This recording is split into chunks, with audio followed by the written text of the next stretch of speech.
Anyway, well, we have reached the point in the show where it's time to hear our Prueism of the week. Okay, and this week's Prueism is courtesy of Wayne Gretzky. He's got to be one of my favorite hockey players, and he's just an absolute gentleman. I've seen him interact with fans before, and he's just amazing. But this quote here says, one thing you know about Canadian people is that they're proud to be Canadian. My kids were born in the United States. They should be proud of their country, and they are. But I'm Canadian. I was born in Canada, and I'm proud of my country. That never leaves you.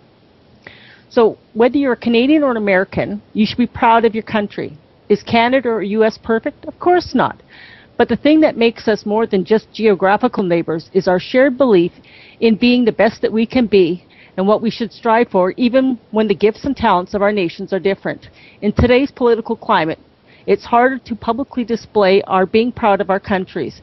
We should never let those who live in envy of something they can never have or be stop us.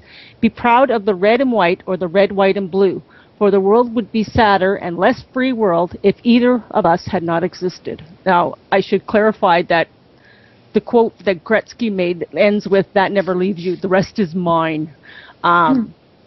But I find that even in Canada, and I've been hearing it in both countries, about being put down because you're proud of your country. You know, you could be proud of your country even when it makes mistakes. I said, if you learn from your mistakes, that's something to be proud of. If your country came to the aid of somebody else, or asked a neighbor to come join you to be, to help out, both countries can be relied on, and how sad would this world be without us? And that's my Prueism. That's beautiful, especially coming off of our Independence holiday in the States. We think about that. Oh, yes, right before that. That's true. A couple weeks before that. That was the thing. No, the whole apologizer-in-chief thing has always bothered me, and the president being an apologist, not in the good kind of way where he's explaining, but the apologizer around the place. Everywhere in the world, people are dying to get where we are, literally dying to come here and live and work and have an opportunity for a better future. And people here are just sort of taking it for granted. It breaks my heart when I see that. People who just don't understand what gifts they have been given from being born here, from having the culture that we have, from having the inheritance of the founding documents and all that came before us. People need to take a look at that and re-examine their I don't know, their beating up on America type mentality. Couldn't have said it better. Yeah. They could just go somewhere else. That's one of my favorite things is when, I should just leave. Well, please do. I will help you happily. If you hate it so much, go elsewhere because you're not happy, and I'd be happy if you left.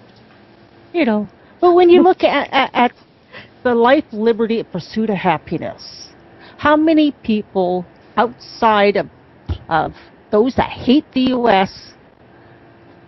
appreciate that line because it's given them something that they've never had in their home country? Mm-hmm. Both countries have got lineups, people trying to get in the front door. Why? Yeah.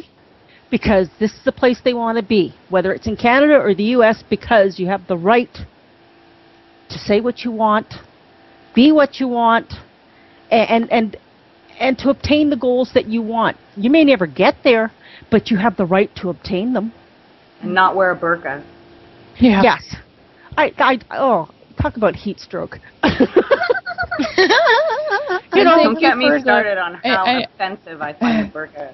I do too. It annoys me, and most of those women are just so gorgeous. There's no need for that. And thanks for the cool front, Prue. I appreciate it. It's like 20 degrees cooler now. Thank you. It's 70 degrees here. Oh, stop bragging. Last time Prue wanted to share her oil. Now she's sharing her cruel air. Yeah. Blow harder. This is Texas, and it's very hot. Oh, I'm trying to be the neighbor, I can only do so much. There's just one of me. You're only one woman. Yes. I know.